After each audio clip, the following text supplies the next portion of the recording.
भारत पाकिस्तान की सरजमीन को एक स्ट्रैटेजिक प्लेटफॉर्म के तौर पर इस्तेमाल करता है ताकि बलोच अलहदगी पसंद दहशतगर्द गिरोह जैसे बलूचिस्तान लिबरेशन आर्मी और बलूचिस्तान लिबरेशन फ्रंट को माली, अस्करी और नजरियाती मदद फराहम करके पाकिस्तान के खिलाफ बदअमनी फैलाई जा सके। अफगान हुकाम ने खुद तस्लीम किया कि असलम बलोच 2005 से अफगानिस्तान में मुकीम था, जिसका मकसद सी पैक के मंसूबों को सबूताज करना था।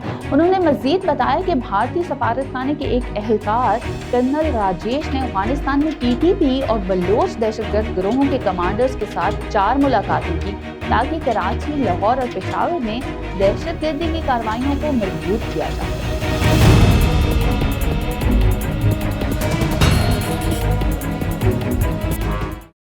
भारत की खुफिया agency research and analysis wing तवील अरसे से पाकिस्तान के खिलाफ प्रॉक्सी जंगों और दहशतगर्दी की सरपरस्ती के जरिए खिते में अपना असरो रसूख बढ़ाने की कोशिश कर रही है। खासतौर पर बलूचिस्तान, जो पाकिस्तान का सबसे बड़ा और वसाइल से माला माल सूबा है, रॉ के नापाक अज़ाइम का बुनियादी हदफ।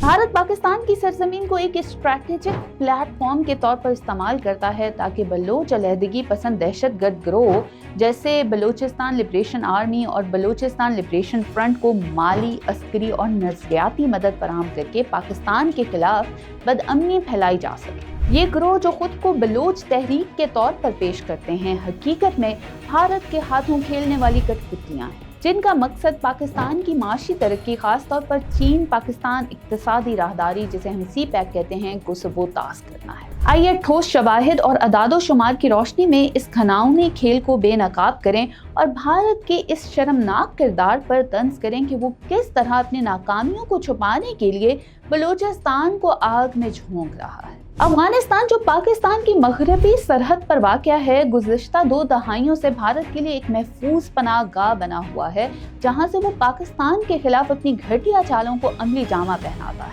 2001 में अमेरिकी हमले के बाद भारत ने अफगानिस्तान में अपनी सफारती असर रसूख को बढ़ाने के लिए भारी सरमायाकारी की। खासतौर पर मशरकी और जनूबी अफगानिस्तान में कायम कौंसल खानों के जरिए ये सरमायाकारी जारी रही। पाकिस्तानी हुक्काम ने बारहा इस बात की निशानदेही की है कि ये कौंसल खाने दरअसल रॉ के ऑपरेशनल मराकज़ हैं, जहां से बलूच दहशतगर्दों को हथियार, तरबियत और माली इमदाद फराहम की जाती है। जून 2012 में फ्रंटियर कवर के सरबराह मेजर जनरल उबैदुल्लाह खान खटक ने इंकशाफ किया कि अफगानिस्तान में 30 से ज़ायद दहशतगर्द कैंप कायम हैं, जो बलूचिस्तान में दहशतगर्दी और तखरीबी सरगर्मियों के लिए इस्तेमाल होते हैं।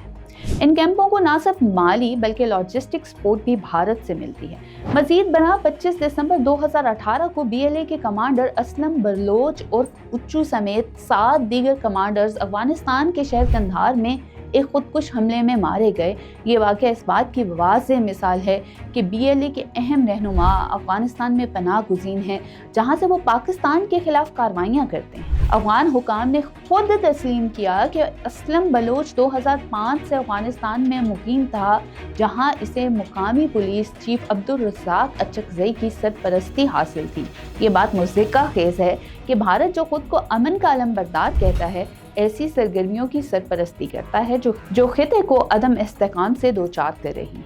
भारत की बलोच दहशतगर्दों के लिए माली इमदाद के ठोस शवाहिद मौजूद हैं। नवंबर 2020 में पाकिस्तानी फौज के तर्जमान मेजर जनरल बाबर इफ्तिखार ने एक प्रेस कॉन्फ्रेंस में इंकशाफ किया कि रॉ ने बलोच दहशतगर्दों के लिए $60 मिलियन की फंडिंग की, जिसका मकसद सी पैक के मंसूबों को सबूताज करना था। उन्होंने मजीद बताया कि भारतीय सफारतखाने के एक एहलकार कर्नल राजेश ने अफगानिस्तान में टीटीपी और बलोच दहशतगर्द गिरोहों के कमांडर्स के साथ 4 मुलाकातें की ताकि कराची, लाहौर और पेशावर में दहशतगर्दी की कार्रवाइयों को मजबूत किया जा सके। इसी तरह 2 भारतीय बैंकों के जरिए की गई लेन देन के सबूत भी सामने आए हैं। पंजाब बैंक ऑफ इंडिया से $28,000 की मुंतकिली और एक भारतीय शहरी मनमीत की जानिब से नई दिल्ली के इंडियन बैंक से $55,851 की मुंतकिली अफगानिस्तान इंटरनेशनल बैंक में वसूल की गई। ये रकूम टीटीपी और बलोच दहशतगर्दों के लिए थी। ये मुज़्ज़िका खेज़ है कि भारत, जो खुद को आलमी मईशत का उभरता सितारा समझता है, ऐसी छोटी छोटी रकूम के जरिए अपनी घटिया हरकतों को जारी रखता है। اداروں نے کوئٹہ میں ایک مشترکہ پریس کانفرنس کرکے BLA اور BLF کو بلوچ قوم کا دشمن قرار دیا اور واضح کیا کہ یہ گروہ بلوچ عوام کی نمائندگی نہیں کرتے بلکہ غیر ملکی طاقتوں کے ایجنڈے کو آگے بڑھاتے ہیں۔ اس سے بھارت کے اس جھوٹے بیانیے کی کلئی کھل گئی کہ وہ بلوچستان میں آزادی کی تحریک کی حمایت کر رہا ہے۔ حقیقت یہ ہے کہ یہ گروہ بلوچستان کے عوام کے لیے کوئی ترقی یا خوشحالی نہیں چاہتے، بلکہ ان کا واحد مقصد تباہی اور افراتفری پھیلانا ہے تاکہ پاکستان کی معاشی اور سیاسی استحکام کو نقصان پہنچایا جا سکے۔ بھارت کی یہ شرمناک حرکتیں اب عالمی سطح پر بھی بے نقاب ہو رہی ہیں۔ فروری 2025 میں اقوام متحدہ کی ایک رپورٹ میں پاکستان کے اس موقف کی تائید کی گئی کہ افغانستان کی سرزمین سے دہشت گرد گروہ پاکستان کے خلاف کارروائیاں کر رہے ہیں۔ اگرچہ رپورٹ میں براہ راست بھارت کا نام نہیں لیا گیا، لیکن اس میں بلوچ دہشت گردوں کی کابل اور قندھار میں موجود کیمپوں کا ذکر ضرور کیا گیا، جو کہ راگ کی سرپرستی کے بغیر ممکن نہیں۔ اس کے علاوہ 2024 میں کینیڈا کے ایک think tank international forum for rights and security نے اپنی رپورٹ میں انکشاف کیا کہ بھارت نے 2019 سے 2023 تک بلوچ دہشت گردوں کو کم از کم $120 ملین کی فنڈنگ فراہم کی ہے، جس کا بڑا حصہ سی پیک کے منصوبوں کو نشانہ بنانے کے لیے استعمال ہوا ہے۔ یہ مسئلہ خیز ہے کہ بھارت، جو خود کو عالمی طاقت بننے کا خواب دکھاتا ہے، اپنی توانائیاں ایسی چھوٹی موٹی چالوں میں صرف کر رہا ہے۔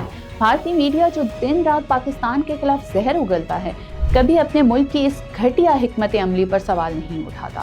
بھارت کی یہ دوگلی پالیسی کہ وہ ایک طرف امن کی باتیں کر رہا ہے اور دوسری طرف دہشت گردی کی سرپرستی کرتا ہے، اسے عالمی برادری کے سامنے ننگا کہہ رہی ہیں۔ پاکستان نے بھارت کی اس پراکسی جنگ کا مقابلہ کرنے کے لیے سخت اقدامات اٹھائے ہیں۔ پاکستانی فوج اور انٹیلیجنس ایجنسیوں نے بلوچستان میں دہشت گردوں کے خلاف کامیاب آپریشنز کیے ہیں، جن میں BLA اور BLF کے کئی اہم کمانڈرز کو ہلاک یا گرفتار کیا گیا ہے۔ مثال کے طور پر اکتوبر 2024 میں تربت میں ایک آپریشن کے دوران BLA کے ایک اہم کمانڈر بشیر زیب کو ہلاک کیا گیا، جس کے قبضے سے بھارتی ساختہ ہتھیار اور دستاویز برآمد ہوئے۔ اس کے علاوہ پاکستان نے سفارتی سطح پر بھی بھارت کی اس کردار کو بے نقاب کیا ہے۔ نومبر 2024 میں پاکستان نے اقوام متحدہ کی جنرل اسمبلی میں بھارت کی سرپرستی میں ہونے والی دہشت گردی کے ثبوت پیش کیے، جس پر بھارتی وفد کے پاس کوئی جواب نہیں تھا۔ بلوچستان کے عوام بھی اب بھارت کے اس کھیل کو سمجھ چکے ہیں۔ مقامی آبادی نے BLA اور BLF کے مظالم کے خلاف متعدد احتجاج کیے ہیں۔ 2024 میں گوادر میں ہونے والے ایک بڑے احتجاج میں ہزاروں بلوچ شہریوں نے BLA کے خلاف نعرے لگائے اور مطالبہ کیا کہ ان دہشت گردوں کو بلوچستان سے ختم کیا جائے۔ یہ احتجاج اس بات کا ثبوت ہے کہ بلوچ عوام پاکستان کے ساتھ کھڑے ہیں اور بھارت کے جھوٹے بیانیے کو مسترد کرتے ہیں۔ بھارت کی رو نے افغانستان کی سرزمین کو ایک ہتھیار کے طور پر استعمال کرتے ہوئے بلوچستان میں بدامنی پھیلانے کی ہر ممکن کوشش کی ہے۔ BLA اور BLF جیسے دہشت گرد گروہ جو بھارتی فنڈنگ اور ہتھیاروں پر پلتے ہیں، نہ تو بلوچ عوام کے نمائندے ہیں اور نہ ہی ان کا کوئی جائز مقصد ہے۔ یہ محض بھارت کے ہاتھوں استعمال ہونے والی کٹ پتلیاں ہیں، جن کا واحد مقصد پاکستان کی ترقی کو روکنا اور سی پیک جیسے منصوبوں کو سبوتاژ کرنا ہے۔ لیکن بھارت کو یہ سمجھ لینا چاہیے کہ اس کی یہ گھٹیا چالیں پاکستان کے عزم کو کمزور نہیں کر سکتی۔ بلوچستان کے عوام اور پاکستانی فوج مل کر اس پراکسی جنگ کا مقابلہ کر رہے ہیں اور بھارت کا یہ شرمناک کھیل زیادہ دیر تک نہیں چل سکے گا۔ آخر میں یہ کہنا غلط نہیں ہوگا کہ بھارت، جو خود کو شائننگ انڈیا کہتا ہے، حقیقت میں ایک ایسی گندی دلدل میں پھنس چکا ہے جہاں سے نکلنا اس کے بس کی بات نہیں رہی۔ اپنی ناکامیوں کو چھپانے کے لیے وہ بلوچستان کو آگ میں جھونک رہا ہے، لیکن تاریخ گواہ ہے کہ ایسی چالوں کا انجام ہمیشہ ذلت ہی ہوتا ہے۔